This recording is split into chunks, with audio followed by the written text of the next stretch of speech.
Hi everyone, Callie here. We've made it to day 24 of the 2023 LEGO Advent Calendar, so it's time to wrap this series up. It's been a wild ride. I've had a great time and I've learned a lot through the process, and I'm so grateful that you're all here for it. That being said, let's start today with Harry Potter. Yesterday we had one of these trees. I don't remember actually which one it was. I think it's the little one in the back. So today we're definitely going to get the snowman because we haven't had the snowman. I do love snowmen. I think they're great things for winter villages, so I'm pretty excited to get this one, and it looks like a good build. Yep, there's the snowman and the little bag. Okay, let's build. I really like this. I think it's really effective. I like how we have the brush and then we've got the top hat. And we got the two little clips as well. It's pretty sweet. Nothing too extravagant here, in terms of technique or part usage. It's actually pretty straightforward. I think if you'd handed me these parts and went build a snowman, I would be able to do it. But sometimes simple is the way to go, and the snowman definitely exemplifies that. And bonus points for using the red jumper as the scarf because red is my favorite color. My only criticism is this doesn't scream Harry Potter to me, and I feel like it would have been a good way to end the calendar with something relevant to the franchise. Onto the Friends calendar, and we completed the train yesterday, so that means the only thing left in the calendar is one of the things I was most excited about getting, and it's the little holiday dog with the wheels for legs. There's 24 in the corner. There's a little dog. Yay! No extra pieces to it, like a platform or anything like that, just the dog itself. This is an absolutely beautiful piece. The little antlers are actually separate, and you get two of them, so I can add those to another animal because a lot of those Friends animals have little holes at the top. The two back wheels are a separate piece that you click into place, but that red element, it's all part of the same mold, so it's not like an extra piece that you clip on or anything like that. So you can adjust any animal, so it has the assisted legs. This is the perfect way to end the calendar. It's absolutely in keeping with the Friends theme, showing a little bit of diversity as well. So great job there. The Marvel calendar, the last thing is going to be the tree, because yesterday we got the tree skirt. I was pretty disappointed that this was not one build.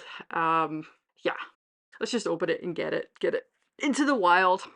There it is. There's the tree. Doo-doo-doo. I mean, it's sort of substantial number of parts, so I can't be too mad at it. But it's not a pretty tree. Like, we've had prettier trees this year, and that is not pretty. They used the two colorways of the triangular plate with the gold open studs for decorations. And as you can see, it doesn't have a bottom because we got the tree skirt yesterday, and it doesn't have a top because we got the Tesseract 2 days ago. On its own, this build is really disappointing and completely unfinished. When we do put all those elements together, the tree does look cohesive and more substantial. The Tesseract on top is pretty funny for a Marvel fan, although it has proportion issues because that's too large, as is the tree skirt for the size of tree. But unlike Harry Potter, it is at least in keeping with the Marvel theme. So we'll give it that. I thought it'd be appropriate to end the series with the city calendar because we're going to get Santa today. For a while I doubted whether or not there was a Santa in there, but you can see Santa up there on the top of the sleigh. He's on the front cover, he's on the side of the box there, and when I turn the box around you can see there is a giant Santa minifigure on the back artwork. So I don't know why I doubted myself. Of course the city calendar is going to give us Santa Claus on Christmas Eve. It's the only thing that makes sense. And there he is! There's Santa! And he's got a sack, so he's got a fun accessory too, and he's ready to deliver presents. Woohoo! So this Santa is the same Santa that we had in the Santa sleigh set. I believe it retires at the end of this year. He has pretty standard torso printing. I think the difference is at the back he doesn't have the candy cane in his belt, and if the more common one does, but I could be very, very wrong about that. Either way, the torso printing is absolutely gorgeous. I like how we have the black buckle belt, as we should for a classic Santa Claus, and we've got the white trim around the bottom of the waist as well. He's also got dual molded legs, so he's got these nice black boots. It comes with the Santa hat and the beard, and when we remove it we can actually see his face. My only criticism is Santa could look a little happier, but maybe he's stressed because it is Christmas Eve and it is his busiest day of the year. This minifigure though is the perfect way to end the city advent calendar. And then, like I did with the other builds, I put Santa in his sleigh from that we built the last couple of days, and his little sack fits perfectly in the back there, and he looks great up front. So actually, once it's together, the sleigh does look a little better than it did before we added in the minifigure. So today's build, It's gonna be really difficult not to pick Santa to be the winner. I do love the dog. It was one of the reasons that I did get the Friends calendar to start with. The Marvel Christmas tree is incredibly disappointing. And I really like the snowman, even though it has nothing really to do with Harry Potter. And I think it would have been more appropriate for those franchise calendars to end on something exciting, the way that the city calendar ended on Santa Claus. I am gonna pick Santa Claus for the Christmas Eve winner. It's the only appropriate thing to do, and how could you go wrong by making that decision? Now, normally I would say thanks for watching and sort of like and subscribe, but I'm actually going to do a little overview of the calendars now and then pick what I think was the best calendar of this year.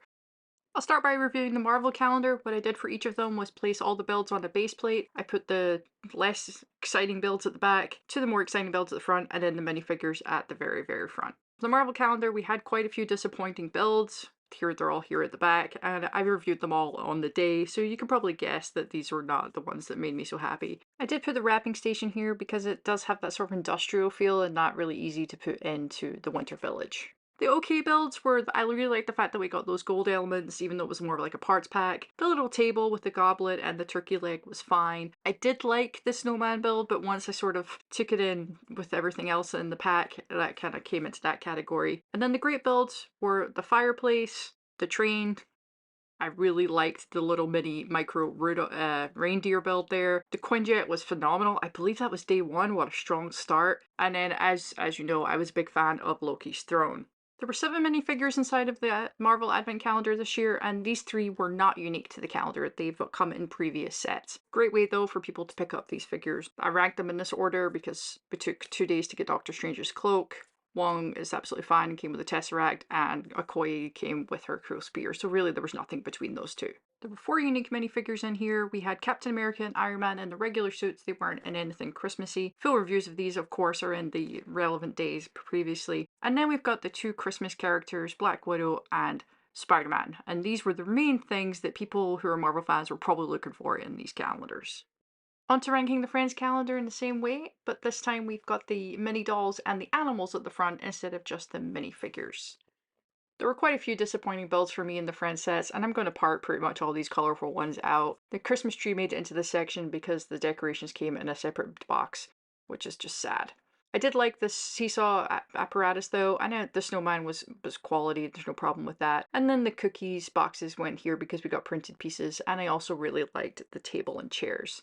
Standout build for me in this set was definitely the train, even though it took 3 days to compile. I feel like a substantial build and I have no issues with that. I also really like the outdoor oven. It's a nice build with good colorways, and it's also got masonry bricks in it, so no, it's a really nice build. The gecko made it into the build section because it did come on some flowers and stuff rather than just being an independent animal. And finally, the animal food parts pack made it into this section too because the animals need fed.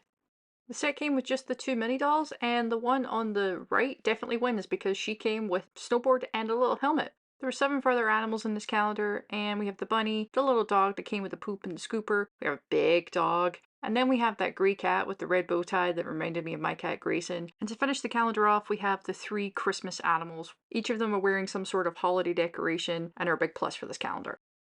Ranking the Harry Potter calendar builds is up next, and let's see if we can do better than Marvel. There were quite a few disappointing builds for me. Most of them are just because they're basic, like this bench here. I did like the tree, but because we get 2 trees, they're basically the same. They've entered into the disappointing category. I don't really like the sideboard. I don't really have a use for it. And although this screams Harry Potter, I don't really know what I'm supposed to do with this wand sparkly thing. And then, of course, we have the tree, and I am also pretty disappointed with that lamppost. I mean, it's fine, but I'm not going to use it, so it enters the disappointing category. The calendar had a few decent builds, like the snowman, which came with a brush and a top hat, so it was a pretty nice build. The side table with the chair, and then the table with the turkey leg and the drink, they're okay, especially when you put them together, but I'm not excited about those. But they're decent builds. Also think these 2 confectionery counter builds are actually pretty good. We've got a print piece there. They're perfect for putting in honeydukes if you have that Hogsmeade set. For the excellent builds, we start off with the fireplace. I really like how they had the antlers on top. Then I really like the owl post. It has a great mold and it has the printed letter inside. Then we have the 2 printed signs, which are just beautiful pieces that are perfect for decorating a Hogsmeade area. And then I really like this build, the way they would creatively use the crystal and the snow over the edge. And finally, I love the color and the design of the confectionery trolley from Hogwarts Express. This calendar comes with 6 minifigures, and we start off with Madame Rosmerta. Next, we have Draco Malfoy with a really cool hat. Of course, we have Harry Potter, and I really like the hoodie element they've used to cover his head. Ron is up next, and he's also got a hat that's got a hairpiece on it. I really like that. As does Hermione, and of course, she just looks fantastic. And then we have our first ever Aberforth Dumbledore minifigure. The last calendar to have its builds reviewed is the city calendar. I have a feeling it's going to beat the Friends calendar without much effort, but let's take a closer look at the categories. Only 3 builds made it into the disappointing category, and that's this lamppost, which is technically fine, it's just not really fitting with what I'm doing. The goal with the trophy is definitely going to get parted out. And then I did like the barrel, I'm just not going to use it in the Winter Village. There's a separate category here in the city where for these presents and Santa's sled, they're not the greatest builds, but they aren't offensive and they are Winter Village appropriate, so they go in the okay category. Then in the great category, we have the turkey medieval one that I really like. The gamer's chair is excellent. I just don't particularly like lime green, so it's the only reason that it didn't make it into the further category. The Christmas tree is fine. It's decorated and it's bulbous at the bottom, so I actually quite like it of all the Christmas tree decorations. And then they gave us a nice dog with the cookies and milk for Santa and the food bowl. And then we get the cute cat with the cat tree and the cat toy. I mean, these are great builds. I have no issue with them. But they didn't make it into the exceptional builds category, which we have the grandfather clock with that beautiful print clock face. We then have a printed element to show where Santa and Rudolph are. The snowman is definitely the best snowman. It's the most creative and got a lot of accessories. I really like this bird ice sculpture. It's not filmed great here, but you'll see it in one of the earlier ones. The fireplace is phenomenal with its color scheme, masonry bricks, and little chimney stack at the top. And I really like the gamer's desk as well. It's just a great build. And to wrap up the outstanding builds, we have the micro reindeer, which is just perfect. Onto the minifigures, and the ice sculptures just comes last because I don't particularly care for her torso, although there's absolutely nothing wrong with her. And then the hockey player, he's actually fully kitted out. I don't love his torso printing either, but he has all the accessories, so he's still a great minifigure, don't get me wrong. I like the gamer boy. I think he has a phenomenal torso printing, and I really like those little teal colored headphones. I haven't really seen the element before. The little girl is exceptional. She's got a skirt and she's got that hat with the hair double molded, which I really enjoy. And then we've got the carol singer, which I think was one of the most exceptional minifigure surprises in this whole thing. And then we've got Mr. and Mrs. Claus, and let's be honest, that's what you want in a advent calendar. The first semi-final is going to be the non-licensed calendars, so City versus Friends. If I had to buy one of them for MSRP, definitely going to probably go for the City calendar. I like most of the builds in there, although I did get the Friends calendar specifically for the animals, wasn't really for the builds. This year it was easier to find the Friends calendar on sale than it was to find the City calendar, and I can see why. I can see more people going for the City calendar. Overall, I think there's more versatility in the builds and the City calendar, especially if you have a Winter Village, so it moves on to the final. The battle of the licensed products is actually going to be really difficult for me because I absolutely adore Marvel. But I can't deny that Marvel had some pretty terrible builds, and Harry Potter was a far more consistent calendar. The Harry Potter calendar did give us 6 minifigures, the Marvel calendar gave us 7, so if we think about $5 per character, it sort of covers the cost of most of what you're paying here, which is the retail price for these is $45, which is extreme. I saw the Marvel calendar for $20, and for me, that is totally worth it for these 4 minifigures alone. Unless you can find a good deal on the calendar, you'd be better off just picking these up on Bricklink and not bothering with the whole build situation. I do like the Harry Potter characters though, because we do get a lot of children that are winterized. My heart says Marvel, my head says Harry Potter. I think the better calendar for Winter Village is going to be the Harry Potter calendar, so it's going to move on to the final. So the grand final, Harry Potter versus City. Let's start with the Harry Potter calendar because it does have a $10 premium to it because it is a licensed product. We did have some great builds and we got some nice print elements there too and some great minifigures. It's a very strong calendar for being what it is. The City calendar, however, is cheaper and I feel that builds are a little bit more versatile, although they did go off theme with that whole gamer part for a little bit that had nothing to do with winter or Christmas. So it's a tough one, actually, especially if you can get the Harry Potter one on sale and it costs about the same. I think if you're a massive Harry Potter fan, you would have to go for that, but assuming you didn't have a desire, City's got to win this. The builds here, I think, are just a little bit better, and we do have some printed elements in there as well. The minifigures are absolutely perfect for a winter village. So congratulations to the City Calendar for winning the 2023 tournament.